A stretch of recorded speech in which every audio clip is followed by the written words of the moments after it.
So this is just a short intro video to the conservation of energy. So our main idea is we have two types of energy, and they are, we have kinetic, which is energy due to motion of an object, and you guys did some calculations. We'll call that EK for energy kinetic, or KE is fine. The other one is gravitational potential energy, which is energy due to the location or height of an object. And we'll call that EG for energy from gravitation, or potential energy from gravity. And the equation is just mgh. The other type we're not showing here is the spring energy, but we covered that last unit. So we have a quick example here that if we have the mass of an object, or find the mass of an object if it has 320 joules of kinetic energy and a speed of 16 meters per second. So we're going to go to this equation. We want to find the mass given we have kinetic energy and a velocity. So if we do that, we're kind of using that GIF format, and we got velocity, energy, kinetic. We're looking for the mass. We can solve for the formula. EK is 1/2 mv squared, and then we divide by v squared, and we get mass is 2 EK over v squared, and then we end up getting 2.5 kilograms. So just reviewing last unit. Next one is using that same idea, calculate the gravitational potential energy of a 6 kilogram object at a height of 62 meters.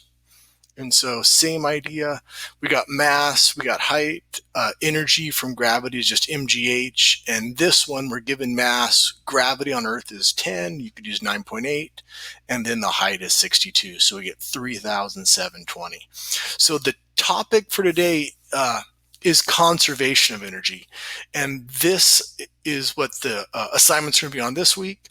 So this one just says that the energy in a system is never created or destroyed, it's only transformed. And so we've been kind of talking about that. You're going to see a lot of potential to kinetic or kinetic to potential. So when you drop something, you convert the potential from height into kinetic, or if you see something like a skateboard ramp, a skater comes from below and goes up, he goes from kinetic to potential. So you'll see lots of those.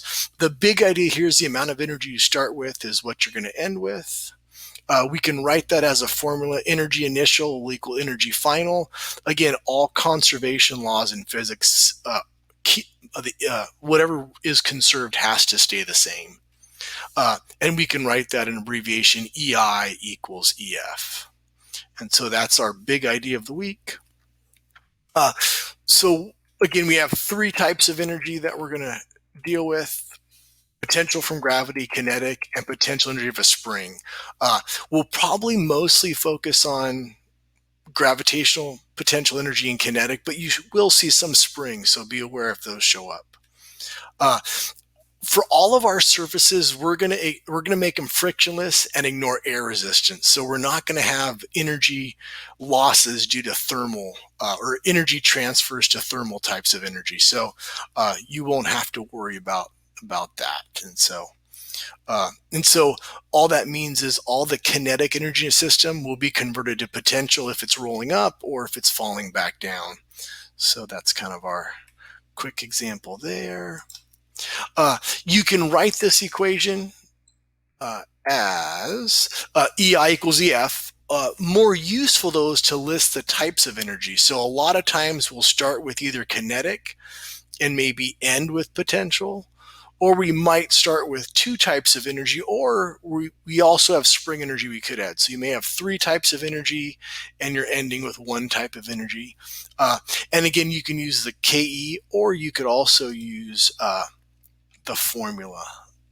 And I'm trying to wait a second to have that little caption go. So this is just writing it using the mgh final, 1/2 mv final. And again, so the total energy of a system will always stay the same. And our last one, I think before we start, okay, and this will be our example. So I'll pause there.